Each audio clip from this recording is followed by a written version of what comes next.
like this, or any specific category, it says 3-month earnings per click, 7-day earnings per click, network earnings, commissions, so on and so forth.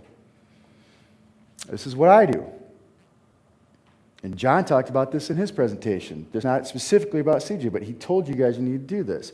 You need to look for people who have bad sales letters that can't convert, or you need to look for people who can convert but don't get enough traffic. Which do you prefer? If somebody can convert but they don't get a lot of traffic, how much easier it is for us to make money from them? If we know our earnings per click is high and their network earnings are low, this network earnings here states on a scale of 1 to 5 green little bars, the more green, the more sales they have from within CJ.com itself. Is that clear? More green, more sales within CJ. Just CJ. It's all it measures. Here we have 2 green bars out of 5. What does that tell us?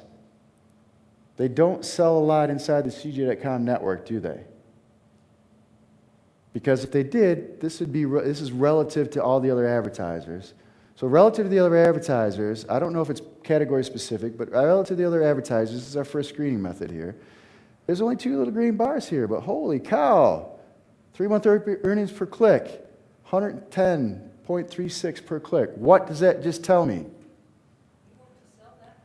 That tells me that those people can convert the traffic that we send them, but we don't send them enough traffic now, do we? Isn't that what that tells us? It says what little traffic they get from within CJ.com, they know how to convert it.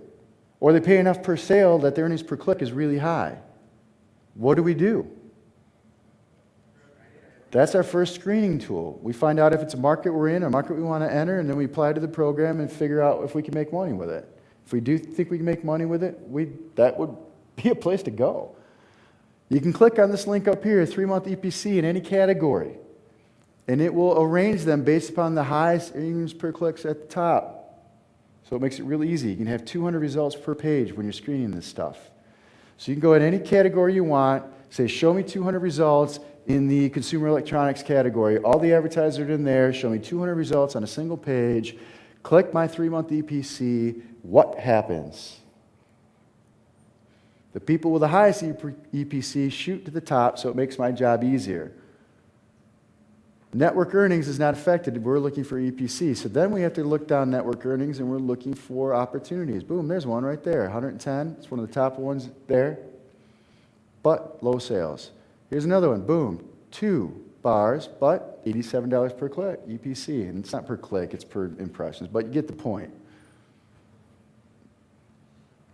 CPC, EPC, it's all measurement, it's relative. So whether it's per click or per 1,000 impressions, per 100, it doesn't matter. Relative to everyone else, they are more effective at converting the traffic.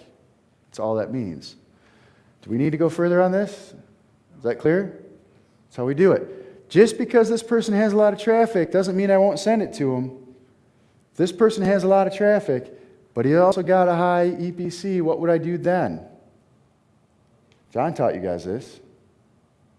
I'd sign up and start testing his conversion to see if I could do a better job. I also told you I would test it and say, okay, which one does the best job at converting? And then after I decide which one does the best job at converting, I'd figure out if there's a hole for me to actually develop a product or drive more traffic to him. I don't care that there's a lot of traffic because he still can convert the traffic he gets, plain and simple. So is there an opportunity for me to develop my own product and use affiliate channels to market it? So just because they have a high network earnings doesn't mean I will ignore them.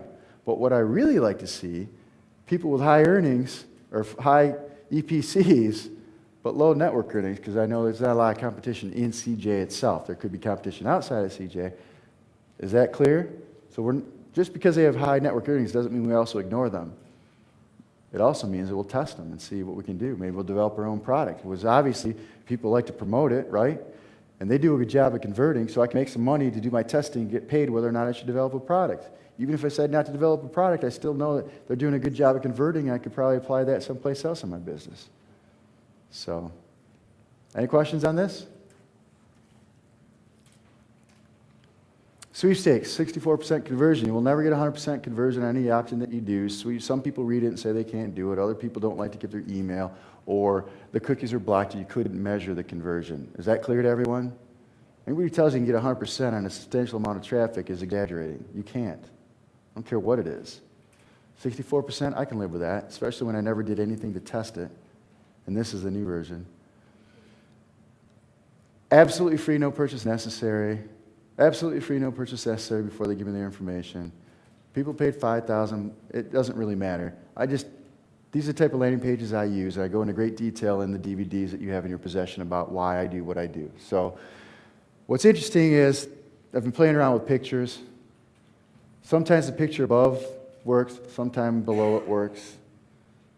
But pictures usually work in general. But please watch the DVDs and the TKP where I talked about split testing and stuff like that, and the landing pages and website usability, because pictures draw the attention of the eye, and you have to be careful about what you put below or above the picture, because that's where the eye tends to go. That's all in there. I spoke about it for hours. It's in your DVDs. That's just an example. Here's another one, picture. All right, if I didn't split test multiple different pages, I would have thought that a picture decreased my conversions, because my initial test baseline was without a picture. I added my picture where I thought it should go, and without the picture was actually better than adding the picture. But instead of giving up, I said, okay, what about if I just move the picture? It's not where I think it should be, but I still think it could be on the page, so let's see if I can move it. So if I would have only tested two things, it would have been no picture. But I tested where on the page should I put the picture, and when I found the right spot, my conversions went up substantially. 6 or 7 percentage points, which is a huge increase in actual dollar volume for conversions. Because the picture converted, but not where I thought it should be. If I would have given up, I would have been satisfied with my baseline test without a picture. So don't just put a picture on the page and say, okay, I'm done with my testing. The picture didn't increase or decrease. Choose where it's going to go on the page. Follow the guidelines that I give you in the DVDs about website usability and landing page conversion. And you guys should be all set. If you have questions, you can ask them then after you read it. But what about now? Do you guys have questions about that? Okay, pretty simple stuff. And I found out they liked me to use the terms free Web 2.0 and SEO tips. I tested different variations of words and the links and stuff like that. So,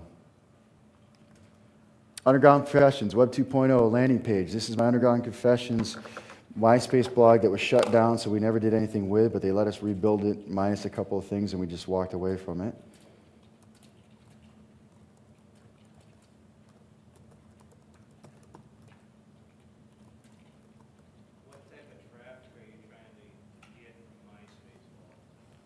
Whatever traffic I want is how I build the site.